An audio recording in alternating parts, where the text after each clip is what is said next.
Hello students. Guys देखिए, ये पाठ प्रस्तावना कौशल पढ़ाने जा रहा हूँ और ये है होम साइंस सब्जेक्ट का और इसका टॉपिक है बुनाई कला और ये 10th ए, क्योंकि होम साइंस 9th और 10th में आके स्टार्ट होती है यूपी बोर्ड के अंतर्गत। ये वीडियो एनसीटीई के नियमानुसार सभी विश्वविद्यालय, सभी राज्यों और सभी कॉलेज के लिए है। अपने अपने थोड़ा सा पैटर्न बदल सकता है, लेकिन पाठ प्रस्तावना हर कॉलेज में इसी तरह से निकलेगी। तो आप चिंता ना करें, इसी तरह के प्रश्न मैं आपको समझा दूंगा कि आप किसी भी पाठ का, किसी भी चैप्टर का, किसी भी क्लास का पाठ प्रस्तावना आप निकाल सकते हैं। बेशक ये विषय होम साइंस है, लेकिन आप किसी भी विषय का निकाल सकते हैं। इस तरह से मैं समझा दूंगा। बस इतना करना है आपको, लाइक शेयर सब्सक्राइब के लिए नहीं कहूंगा, बस वीडियो को पूरा देख लेना और पूरा देखते ही आपको समझ जरूर आ जाएगा। तो चलिएगा, बिना कुछ देरी किए हुए चलते हैं, एक नजर मारते हैं कि ये प्लान कैसा है। कुछ प्रश्न दिए गए हैं नीचे, उनके कुछ उत्तर दिख रहे होंगे आपको। और ये प्लान बनता कैसे है और इस प्लान को बनाने के लिए क्या क्या चीजें जरूरी होती हैं, उन चीजों को समझिए। सबसे पहले देखिए, प्लान बनाने के लिए आप जिस किसी भी विद्यालय में पढ़ रहे हो, BEd, DElEd, BTC, ETT, NTT, जो भी कोर्स कर रहे हैं शिक्षक प्रशिक्षण से संबंधित, ये लेसन प्लान आपके जरूर काम आने वाला है। बस पूरा देखिएगा। तो कंपोनेंट्स हैं, कंपोनेंट्स घटक जिनको हिंदी में कहते हैं। तो ये है कथनों और प्रश्नों का छात्रों के पूर्व ज्ञान से संबंध। मैं इनको पढ़े दे रहा हूं, अभी समझाऊंगा। अभी आपको वीडियो के लास्ट तक पक्का समझ आ जाएगा। जो हिंदी मीडियम वाले हैं वो देख ले, इंग्लिश वालों का भी समाधान इसी वीडियो में है, जो इंग्लिश मीडियम के हैं। दूसरा है कथनों और प्रश्नों का मूल पाठ तथा उद्देश्यों से संबंध। ठीक, विचारों, कथनों में श्रृंखलाबद्धता, उपकरण और साधनों का चयन और प्रयोग, समुचित अवधि विस्तार, रुचि जागृत करना, छात्राओं को अभिप्रेरित करने की क्षमता, अध्यापक में उत्साह एवं सजगता। ये कुछ 8 पॉइंट लिखे हुए हैं, इनको ज्यों के त्यों अपनी नोटबुक में लिख लीजिए, ज्यों के त्यों। और चाहे तो इनका एक स्क्रीनशॉट ले लीजिए, ये इसका स्क्रीनशॉट लीजिए, पूरा आ जाएगा आसानी से। फिर उसके बाद मैं आपको समझाता हूं। और जो इंग्लिश मीडियम वाले स्टूडेंट हैं वो अपना स्क्रीनशॉट ले लें, उनके लिए इंग्लिश में है ये तैयार। उम्मीद करता हूं स्क्रीनशॉट ले लिया होगा। चलते हैं समझाने की ओर। देखिएगा, प्लान बनाया कैसे जाता है। ये सब डेट, कौशल, कालांश, 10th ए, प्रकरण, अवधि 6 मिनट। ठीक है, अब यहां से स्टार्ट होता है कि आपको बुनाई कला नाम का चैप्टर है और उस पर आपको प्लान तैयार करना है। तो सबसे पहले छात्रों को क्या करना होता है, मैं आपको बताऊं कि जैसे ये है हमारा चैप्टर, मैं बॉक्स बना के दिखा रहा हूं, ऐसा मत समझना कि ये बॉक्स है, ये पाठ है बुनाई कला। ठीक है, अब पाठ प्रस्तावना के प्रश्न जो हैं इससे पहले से पूछे जाएंगे। यहां से समझिएगा, एक एक प्रश्न यहां से पूछते हुए तब आप आएंगे अपने चैप्टर पे और उसके बाद चैप्टर को पढ़ाना है। ये है प्रस्तावना प्रश्न, ऐसे समझिएगा। तो प्रस्तावना प्रश्न कहां से पूछने हैं, पाठ से पहले पूर्व ज्ञान से। ये फिगर मेरी याद रखना, पूर्व ज्ञान से प्रस्तावना प्रश्न पूछकर तब पाठ तक पहुंचना है, तब पाठ में प्रवेश करना है और उसके बाद फिर आप उनको पाठ का डिटेल देंगे, तब यहां आके पूरा पाठ कंप्लीट होगा। कुछ छात्र गलती करते हैं इसके अंतर्गत कि पाठ में से ही प्रश्न पूछ लेते हैं। जब पाठ में से प्रश्न पूछ लिए तो फिर पाठ को पढ़ाने का औचित्य क्या बचेगा। तो पाठ में से नहीं, पूर्व ज्ञान से प्रश्न पूछने। अब कैसे पूछने हैं वो मैं तरीका मैं बता रहा हूं आपको। देखिएगा, जैसे बुनाई कला पढ़ा रहे हैं, ठीक, अब बच्चों से ये नहीं पूछना इस तरह से है, कुछ हमारी मूलभूत आवश्यकता क्या है, क्या होती है। ठीक, छात्र जवाब देंगे रोटी, कपड़ा और मकान, ये हमारी मूलभूत आवश्यकता होती है।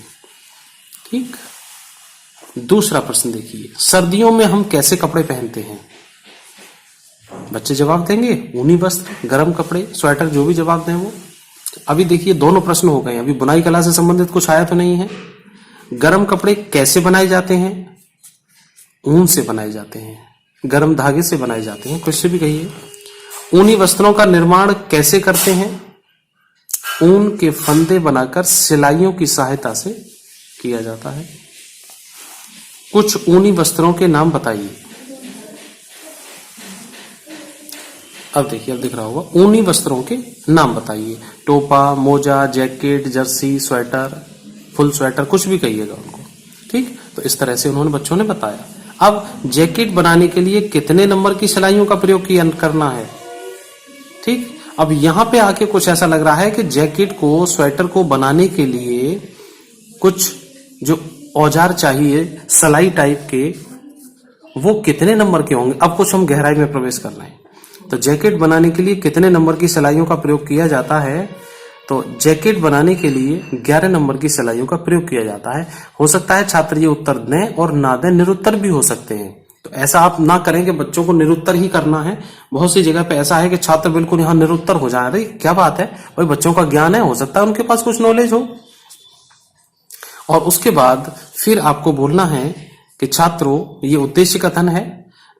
इतना प्रश्न के बाद फिर आपको बोलना है, छात्रों आज हम बुनाई कला पाठ का अध्ययन करेंगे। और इसको कहते कहते, इसको बोलते बोलते आपको बोर्ड पर जहां प्रकरण टॉपिक लिखा हुआ है वहां पर बुनाई कला लिखना है और उसको अंडरलाइन करना है।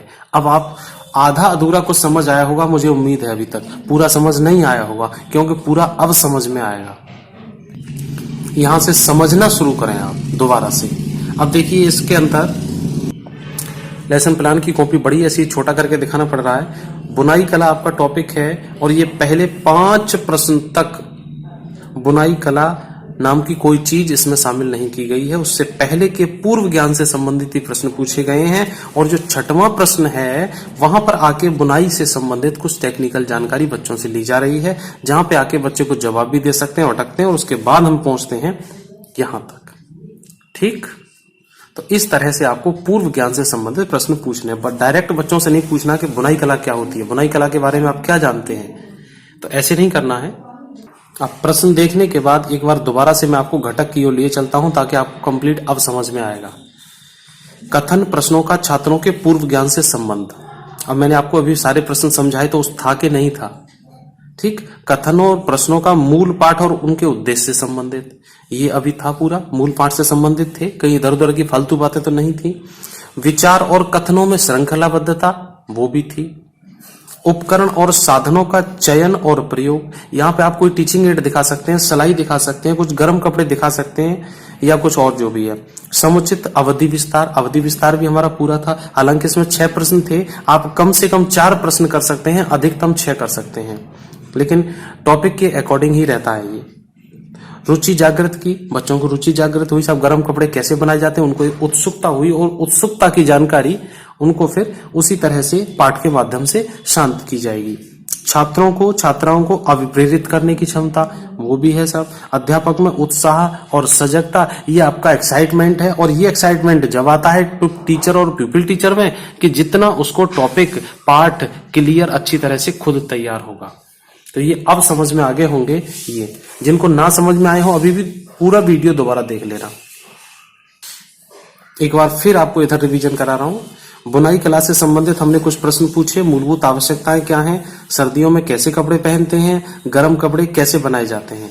जैसे जैसे बच्चों के जवाब मिलते जा रहे हैं, वैसे वैसे उसी से संबंधित ऐसे प्रोसेस चलता है ये।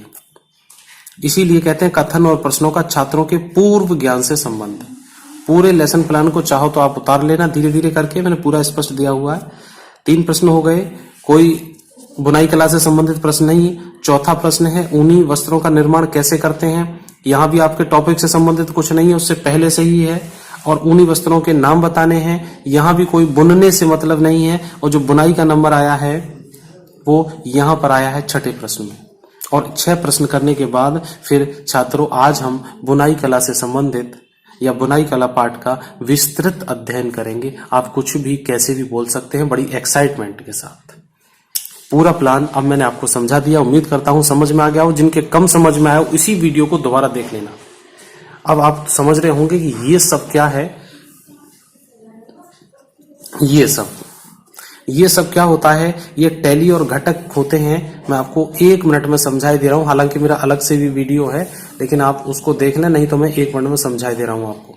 देखिए कोई भी चीज समझनी होती है तो भाई 10-5 मिनट कहीं खर्च करने होते हैं। ये 10-12 मिनट का वीडियो आपको प्रस्तावना कौशल का पूरा महारत हासिल करा देगा। बस एक काम जरूर करना, मैं फिर कह रहा हूं, पूरा वीडियो देखो और 2 बार देख लो। देखिए अब ये कंपोनेंट है और इस कंपोनेंट को हमने कहां कहां प्रयोग किया है, इधर को देखिए।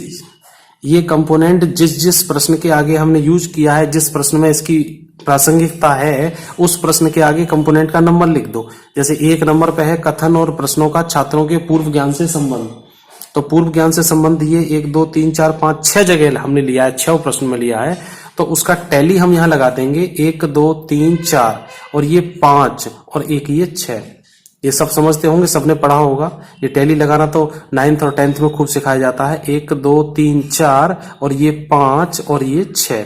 और जब 6 की जब रेटिंग स्केल करते हैं तो 1 2 3 सामान्य, 4 5 उत्तम और 6 7 सर्वोत्तम। तो जब 6 आ रहा है तो 6 7 वाले कॉलम में इसको हमने टिक किया, और जब हमने इसको टिक किया तो ये सर्वोत्तम वाली श्रेणी में चला गया। ठीक है। तो इसी तरह से दूसरे कथन का भी है, दूसरे कंपोनेंट का भी है, तो दूसरे का भी हमारा यहाँ पे 6 है, तो 6 को हमने यहाँ पे इस तरह से लगा दिया। इसी तरह पूरा प्लान है, आप देख सकते हैं। तो चलिए स्टूडेंट्स, फिर मिलते हैं आपको अगले वीडियो में अगले स्किल कौशल के साथ। मेरे सभी प्ले लिस्ट आप चेक करिएगा, उन सब में आपसे संबंधित अलग अलग विषयों का अलग अलग माइक्रो मैक्रो सब कुछ मिलेगा आपको। तो चलिएगा, thanks for watching, bye students.